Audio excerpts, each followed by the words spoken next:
আপনি জানেন যে কনস্টিটিউশন একটা কমিটি গঠন করা হয়েছিল। আজকের বোর্ডের সিদ্ধান্ত মোতাবেক তাদের কার্যক্রমটা এখন স্থগিত করা হয়েছে। সবশেষ বোর্ড মিটিংয়ে নাজমুল আবেদিন ফাহিমের নেতৃত্বে গঠনতন্ত্র কমিটি স্থগিত ঘোষণা করে ক্রিকেট বোর্ড। ওই ঘোষণার মধ্য দিয়েই বিসিবির সাথে ঢাকাই ক্লাবগুলোর সাক্ষাতের দুয়ার উন্মুক্ত হয়।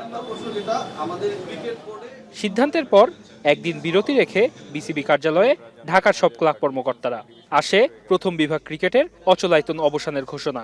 বৃহস্পতিবার 30 তারিখ সকালে আমরা টুর্নামেন্ট লিগটা শুরু করছি এবং ওপেনিং ম্যাচটা হবে সিলিকন ভ্যালি মাঠে।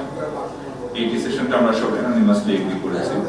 আমাদের যেহেতু একটু টাইম কনস্ট্রেইন আছে, আমাদের প্রিমিয়ার ডিভিশনটা শুরু করতে হবে, সেটা নিয়ে আমরা একটু আলাপ করেছি এবং আমাদের কোয়ালিফাইং লিগটাও শুরু হবে, সেটা নিয়ে আমরা ক্লাব অফিসিয়ালদের সাথে আলোচনা করেছি এবং তাদের কাছ থেকে তাদের ফিডব্যাকও নিয়েছি। দেশের ক্রিকেটের সাথে খেলোয়াড়দের পাওনা টাকা না দেয়া যেন সংস্কৃতিতে পরিণত হয়েছে।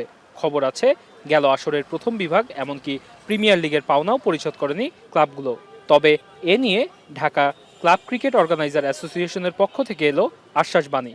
হয়তো আনঅফিসিয়ালি কিছু পেতেও পারে, পেলে হয়তো এটা ব্যবস্থা নিবে। এটা তো বলাই বাহুল্য যে এটা পেন্ডিং রাখবে না, সবাই দিয়ে দিবে। এখানে কারো টাকা বাকি রেখে আবার লিগ শুরু করে এটা হয়তো কোনো অফিসিয়ালি করবে না। প্রথম বিভাগ ক্রিকেট পিছিয়ে যাওয়ায় দেশের একমাত্র লিস্ট এ টুর্নামেন্ট ঢাকা প্রিমিয়ার লিগও পিছিয়ে যাচ্ছে। ফার্স্ট ডিভিশন লিগের ফার্স্ট রাউন্ডটা যখন শেষ হবে তখনই প্রিমিয়ার ডিভিশনটা যেই তারিখ। হ্যাঁ, সো আমরা ফেব্রুয়ারির 8 তারিখ হয়তো মিটিংটা করব। 17, 18, 19-এর মধ্যে দলবদলটা দিব। চেষ্টা করব 27, 28 যখন আমাদের পারমিট করে শিডিউল তখন খেলাটা শুরু করতে।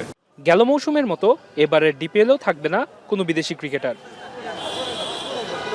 ওয়াসিউল হক পান্থ, এখন, ঢাকা। সিল্কোর সিল্ক অ্যান্ড শাইন, যাতে আছে আর্গান অয়েল ও ওট প্রোটিনের গুডনেস, যা আপনার চুলকে রাখে হেলদি অ্যান্ড শাইনিং।